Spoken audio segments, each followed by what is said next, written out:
This is Otaku No Video, episode 35, Macross Frontier Part 1. Alright, so time for a new series here at Otaku No Video. We are going into Macross Frontier, Macross Frontier for all you purists, where we're talking about, this is the most recent Macross series, just recently ended its run over in Japan. Now, do we know if this has been licensed over here yet? There's been... Actually, I was thinking about this. As of right now, no. But there was, apparently, more recently when it finished its run, Answer Man on Anime News Network made some comment in his column about, or the old Answer Man, not Brian, but Zach made a comment about how he wouldn't be surprised if somebody licensed it, slapped it on Blu-rays, and started distributing. Mm-hmm. But as of right now, we don't think so. Okay, that's interesting. Well, I guess we still have the whole weird Harmony Gold licensing issue, so who knows? Let's not get into that. Yeah. So our thoughts on the series. We're talking about episodes 1 through 5 today. Episode 1 starts out as very much a straight introduction. One of the things that really leapt out at me, actually, was the amount of back references to previous Macross series. And I suppose we should stop at this point to note how much Macross the two of us have seen. I've seen the original Robotech. I've seen the first episode of just straight Macross. I've seen Macross Plus, Macross Zero. I've seen first few episodes of Macross 7, and I'm trying to think of anything else I may have seen. I've seen Do You Remember Love? And I think that's it. Nick, how about you? I've seen all of Robotech, the first 3 episodes of original Macross, all of Macross, blah, blah, blah. Never mind. First 2 episodes of Macross 7, and the OVA that you mentioned, which I can't remember the name of. Macross Plus? Yeah, I've seen that. Okay. Yeah, so we're both relatively even. Yeah. And it was just really neat seeing all these different little back references to previous Macross series, and done in a way that fit reasonably well into the story. It wasn't just goofy little side references or whatever. I mean, that first episode is definitely set up an introduction to the main characters and sort of the situation, although I was certainly intrigued by the cast, and as of episode 1, the cast is fairly non-traditional for Macross series, I thought. Expand on that a little bit. Well, the fact that the main character is a kind of introverted, which we don't see that often. The fact that the popular singer is a jerk, which is fairly unusual. Things like just the cast and the crew. I mean, you have things like the older brother pilot who's very, very Macross. But I guess I'll put it this way. I feel like the relationships and the situation between everyone don't quite fit into the Macross mold, if you will, that I'm used to. Yeah, I think they are a little bit more modernized in a way, and I was thinking about this the entire time I watched all 5 of these episodes, was how they look and feel like Gundam 00 and Code Geass.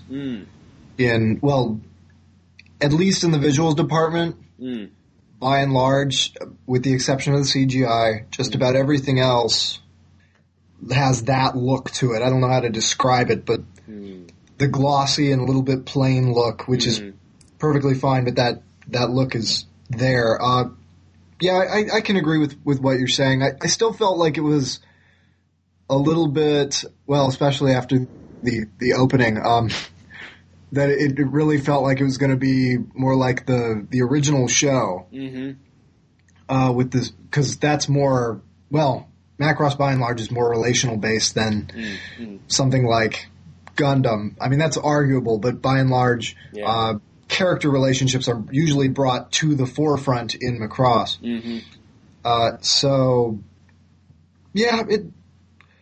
didn't feel too far off, but yeah, I see what you're saying there. Yeah, and I will certainly give them the fact that, fortunately, coming into this, you don't need to have watched, original Macross, for example, to get this show. Certainly, everything makes sense and everything works, and it's certainly nicely put together.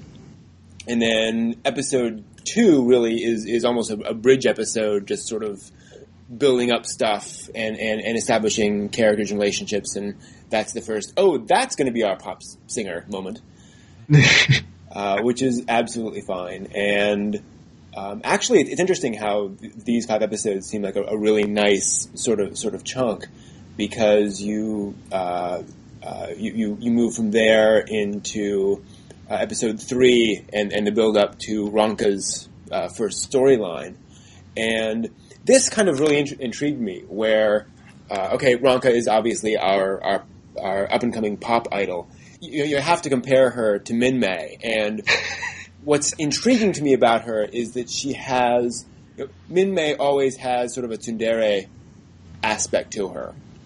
She's always, let's just say, spirited, and and she can be sort of uppity at times. And Ronka has essentially none of that.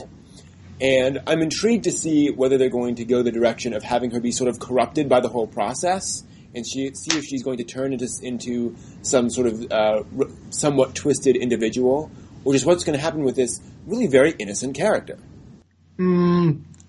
Understand that, but after episode 5, I don't feel like what's her name? The Galactic Nymph is such a bad person. Cheryl, yeah. Yeah. No, I don't. No, I agree there. Oh, okay. No, I'm talking purely about Ronka. I'm curious to see if Ronka is going to become more full of herself, I guess. Yeah, Minmay. Minmay is interesting because she becomes, and it's much more so obvious in Do You Remember Love, but Minmay certainly becomes increasingly wrapped up in her own stuff. She doesn't become totally arrogant or anything, but she does definitely become sort of myopic. I don't know. I'm curious to see if that's what they're going to go with Ronka. Although they certainly established the fact that Ronka is a very different character with a very different set of issues than Minmay does. Yeah, and certainly, the one thing that, the biggest pop idol in their culture is not a complete jerk to everybody, so... No, she's not. And, so, I don't know. Yeah, and we have this interesting situation where, you look back and you've got Minmay, and then you've got, Basra in Macross 7, who is definitely kind of full of himself, but in a much more fun way. And then you have Sharon Apple, who is, definitely full of herself, but then she is a robot, or an AI. And now you have this sort of, it's kind of like they've taken that whole concept and sort of split it into 2 characters. So Ronka is the sort of innocent side of Minmay, for example, and Cheryl is the more, I don't want to say spoiled by success, but definitely wrapped up in her own success character. Not to the point that she's evil or anything, but definitely that has affected her personality. I wonder where they're going to go, especially now that we can see that Cheryl is trying to find something a little bit more in her life. Right. Or at least she's searching for something, I don't know.